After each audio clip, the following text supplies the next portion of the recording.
반갑습니다. 원불교 대장간입니다. 혹시 여러분은 나 혼자 달나라에서 있는 것을 상상해 본 적 있나요?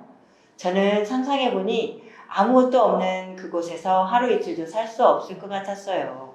사람들 때문에 힘들고 짜증나서 이 지구를 떠나고 싶을 때도 있지만 마음만 그럴 뿐 그들이 없으면 살지 못하겠더라고요. 이들을 동포라고 하지요. 오늘은 동포의 은혜에 대해 이야기를 나누어 보겠습니다. 우리 공부인들은 동포에게 은혜를 입고 있다고 생각하시나요? 우리는 동포의 은혜 속에 살고 있으면서도 평소에는 잊어버리고 감화를 받아야 피운된 줄을 알지요. 정을 나누든 물건을 나누든 시간을 나누든 받고 나서 고맙지 않다라고 생각하는 사람은 없겠죠? 이처럼 우리는 옆에 존재해야 나눌 수 있습니다. 내 옆에 있는 모든 사람이 은혜입니다. 아침에 밥을 먹으며 김치, 계란, 생선 등 반찬을 보고 이 반찬들이 밥상에 오르기까지 농부 또는 어부의 은혜를 느꼈어요. 또 차를 운전하며 먼 길을 빠르고 쉽게 갈 수 있음에 고마움을 느꼈습니다. 그래서 동포 도움 없이는 우리는 하루도 살 수 없음을 매일매일 실감하며 살고 있습니다. 은혜 속에 살면 되지 왜 보온을 하려고 할까요? 자연은 가면 오잖아요. 그러니까 그래를 계속하면서 순환을 자연은 그렇게 하고 있는데 우리 사람들도 보면 부모가 자식을 놓고 그 자식을 양육을 하면 또 그 자식이 나중에 어른이 되어서 또 그 자식을 놓아서 또 양육하고 이렇게 계속 돌아가는 게 자연의 이치잖아요. 그것처럼 우리가 어떤 누군가에게 물건을 받으면 또 그 고마움이 자연 감정적으로 올라오게 되고 그러면 다시 또 뭔가를 갖게 되더라고요. 그래서 이거는 가르치지 않아도 자연스럽게 이루어지는 그런 자연의 이치인 것 같아요. 그러니까 보온을 뭐 하려고 하지 않아도 자연스럽게 하는 것 같아요. 사은이 하나로 보이니까 은혜 아님이 없더라고요. 사람들 관계 속에서 너다 나다라고 이렇게 구별짓지 않으니까 대하는 사람 모두가 내 가족이고 내 형제처럼 모든 일들이 다 이해가 되니 그들과의 관계가 편안해지더라고요. 산업공상 직업인들은 그 일을 할 때 항상 공정한 자리에서 자리이타로서 하면 그 은혜를 갚음이 된다고 합니다. 우리가 직장에서 일을 할 때나 사람을 대할 때 이 마음을 가지고 하면 보온자가 될 수 있다고 하는데 공정한 자리는 어떤 자리라고 생각하나요? 천지연에서 보면 우리가 천지에 공정한 도를 채받아서 원건친소와 희노애락에 끌리지 않도록 하는 것이 공정한 것이라고 얘기를 하셨습니다.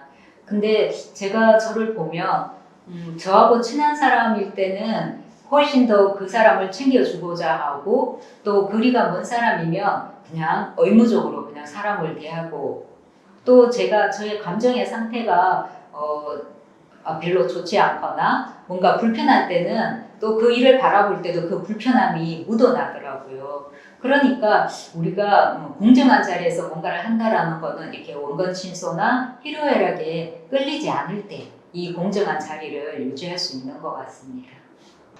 함께 일하는 직장 동료도 나에게 친절한 말을 한 번 더 건네줄 때 그 사람이 더 좋은 사람이라고 생각해요. 또는 더 친한 사람이 말을 듣고 그 사람 편을 들어주어 그 사람과 친하게 지낸다는 것을 정으로 갚는 것처럼 생각하지요. 나와 평소 정을 나누지 않았으니 나와 관계없다라고 행동하는 것처럼 우리는 이득이 있을 때 편을 들어주고 해가 있거나 관계가 없을 때 더 이상 관심을 주려고 하지 않지요. 이처럼 우리는 이해관계에 끌려서 마음을 사용합니다. 그런데 공정하게 마음을 사용하는 것은 이런 이해관계에 빠지지 않는 것이에요. 동포 간에 자리이타가 되도록 해야 한다고 하는데 자리이타란 어떤 상황을 말하는 것인가요? 자리이탈한 나도 이롭고 너도 이로운 상태입니다. 우리는 나에 대한 이로움보다는 남을 이롭게 해야 한다고 배웠습니다.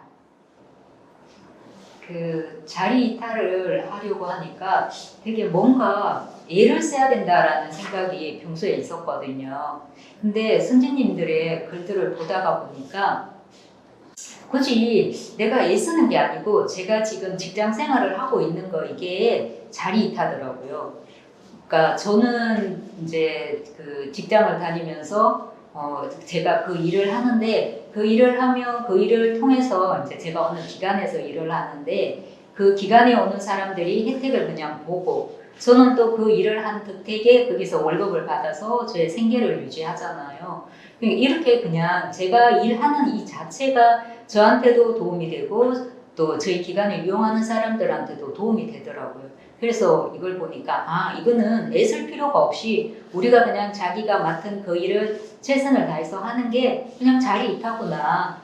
그래서 자기 일에 최선을 다하는 게 자리 이타인 것 같습니다.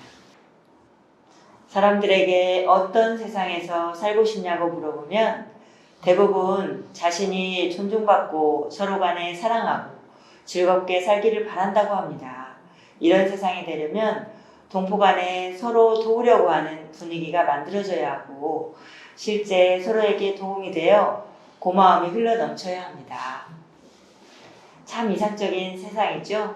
이런 세상을 만들기 위해 우리 공부인들은 어떤 노력들을 하고 있는지 이야기 들어보겠습니다. 동포 은혜를 잊고 있기에 보온자가 되어야겠다는 생각을 했습니다. 저는 보험 설계사로서 고객님들의 보험을 꼼꼼하게 잘 분석을 하고 필요한 것들을 제시합니다. 그렇게 함으로써 보온자가 되는 길이라고 생각을 하고 있습니다. 고객들께서 저를 믿고 분석을 의뢰하고 설계사로서 많은 지지를 받는 것 같습니다. 새로 이사를 와서 동네 주변의 잡초와 잡목을 제거하니 동네 사람들이 모두가 좋아하더라고요. 서로 도움을 주며 좋은 관계를 유지할 수 있었지요. 이런 관계들이 사회와 국가까지 확대되면 이 세상이 이상세계가 아닐까 생각합니다. 동포 보온의 결과에 보면 성자들이 보온하는 행위 나오거든요. 그 부분이 성자들은 그 배언자가 장난으로 모든 동포들을 오해에 들게 하면 자비 방편을 베풀어서 도덕이나 정치나 무력으로 배운 중생을 제도한다고 합니다. 우리 대종사님만 보더라도 우리나라가 그 어려운 상황에 처해 있을 때 당신이 구도를 하셔가지고 이 대법을 내놓으셨잖아요. 근데 성자들이 이렇게 도덕이나 정치로 배은 중생을 제도하는 것뿐만 아니고 무력으로도 제도를 하신다고 하는데 이 부분이 참 저희들은 이해가 하기가 쉽지가 않았어요. 그래서 생각을 해보니까 우리나라의 그 외고들이 쳐들어왔을 때 이순신 장군 같은 경우 그분은 결국은 전쟁에는 전쟁으로서 막을 수밖에 없기 때문에 무력으로서 이 나라를 어려움에서 구했고 그리고 동학혁명 또한 그 의병들의 항쟁으로 이 나라를 지키려고 했었고 그리고 가깝게 근대에 들어와서는 우리의 그 독재에 항거하는 민주화운동 그리고 최근에 촛불혁명까지 다 이러한 것들이 무력으로 이 나라를 구하려고 했던 것 같거든요.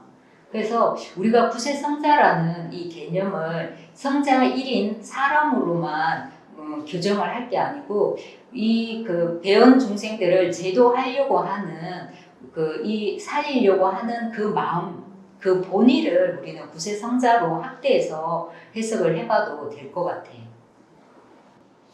우리가 동포에 보온하는 보온자가 되지 못하고 배운자가 되면 어떤 결과가 따르는지 공부인들의 이야기를 들어보겠습니다.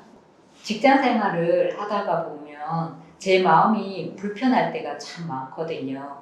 그래서 왜 이 불편함이 어디에서 왔는가라고 보면 그 상대하고의 관계에 있어가지고 제가 서로의 의견이 맞지 않을 때더라고요. 그래서 그 상대가 너무 억측을 부리나? 라고 이제 자세히 보니까 제가 그 사람의 말을 잘 들어주지 않고 제 생각을 막 주장하는 경우들이 많았거든요. 그래서 제가 이렇게 불편하면 그 상대를 보면 상대 또한 사실 저를 대하는 태도가 예전 같지 않더라고요. 그래서 제 마음도 불편하고 상대도 불편하고 이러는 게 결국은 서로가 자리 이탈로서 하지 못한 결과이지 않나라는 생각이 들었습니다. 저는 사회복지 간호사로서 환자들을 모시고 병원에 갔을 때 의료 파업으로 인해 진료를 제때 받지 못하고 돌아온 적이 있었습니다. 정부와 의사단체와의 이해관계로 협의를 보지 못하고 있으니 많은 환자들이 피해를 보고 있는 거였죠. 두 집단 간의 자리 이탈로서 풀어가지 못하니 상황 속에서 환자들뿐만 아니라 모든 사람들이 불안감을 느끼며 힘들어하는 상황을 볼 때 이것이 동포배은의 결과가 아닐까 생각됩니다. 우리가 이 세상을 살면서 가장 힘든 부분 중에 하나가 인간관계입니다. 우리 인간들은 자유자재할 권능을 가지고 있어서 스스로 선도 짓고 악도 지을 수 있지요. 자리이탈의 방법이면 서로가 웃으며 살 수 있다는 것을 알기에 그렇게 할 수 있도록 늘 이론상을 챙기는 우리가 됩시다. 다음 시간은 사은이 마지막 장인 법률론으로 찾아뵙겠습니다. 감사합니다.